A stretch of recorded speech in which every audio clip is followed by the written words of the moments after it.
Yeah, today we're gonna try and take a look at these bearings on this Jayco Eagle 8, and I'll let you know what kind of bearings you need, so you don't have to. So you can just go right to the store. So you want to grab a Impact 13/16, I think,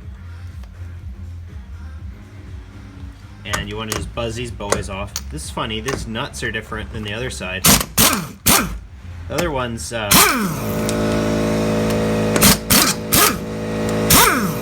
The other ones are studs, or they're just installed backwards, which is fine. So you want to throw all your parts in your parts bucket so you don't lose anything. So throw that crap in there, kind of wiggle your tire off. Make sure you got jack stands. Throw that off to the side there. So it feels fine, but that doesn't really mean anything. So you got to get this dust cap off. So we're going to try and do that with 1.5 hands here. So how am I going to do this? Let's just put this down here like that. And we're just going to tap it with this cold punch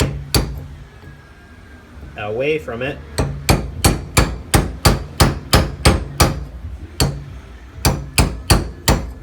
There we go.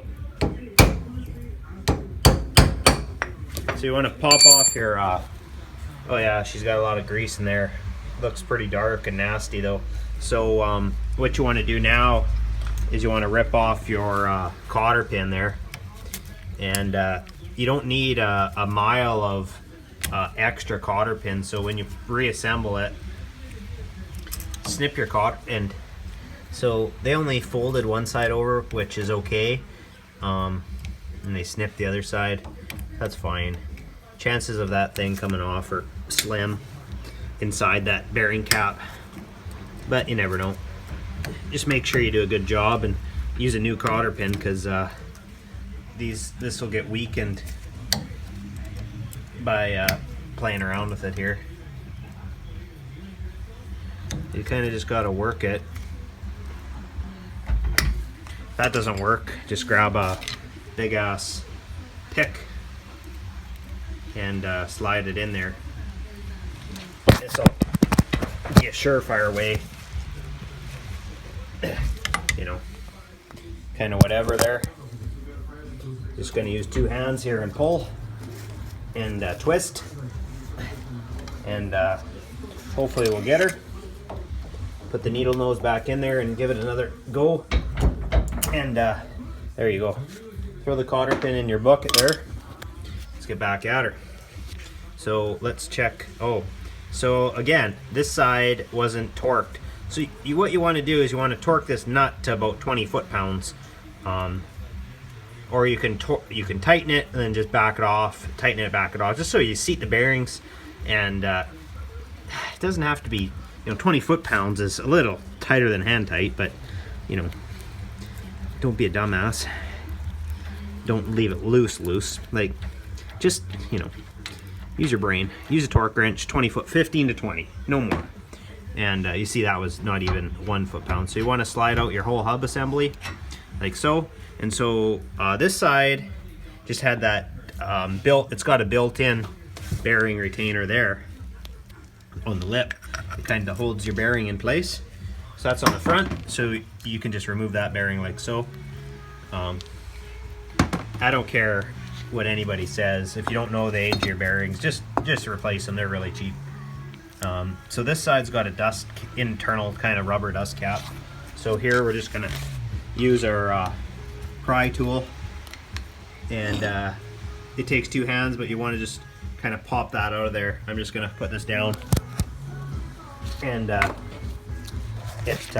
it just pops out there really easily. That should be in the kit. That's just a kind of a plastic retainer. And look at the taper of the bearings. They taper down, and that grease actually looks pretty good, but it's cheap insurance just to do the bearings. So what you want to do is you want to clean out all the old grease, and what we're going to do is just put our tray underneath here, a parts tray or whatever you want to call it, parts bucket, and I'm going to put that there, get the gun out of the way, and I'm going to show you a neat trick here. So you got all your parts there nicely, and you don't want any old grease mixing with your new grease. And at the end of the video, I'm going to share with you what bearings these were too, and I'll post that in the comments so you don't have to listen to me chit chat. So you want to grab a nice spray like this one. It doesn't really matter. Brake clean will work, but it's kind of gross. So use something like this. Nut and bolt penetrant. It's really good at removing grease, and it's not as nasty as brake clean. So you want to spray this. You want to hose her down nicely. Hose everything down because you're going to clean it all up. We're going to save all these parts and then store them in the camper, because you know somebody might need them one day. Or if you want to change the bearings, you'll know exactly what the parts are, and you can bag and tag them. It's always good to have parts when you're heading out to the bush. Or so you want to spray all that nicely. Spray some of that on there too, because we're going to paint that flat black after. And that's about it. So you're going to leave that sit for a couple hours or an hour or whatever. Then you come back and just wipe it with a rag, and all the grease will fly right off. And makes it really easy. If you try and just take a rag and wipe all the grease off, it gets everywhere. So this will dumb down the grease for you.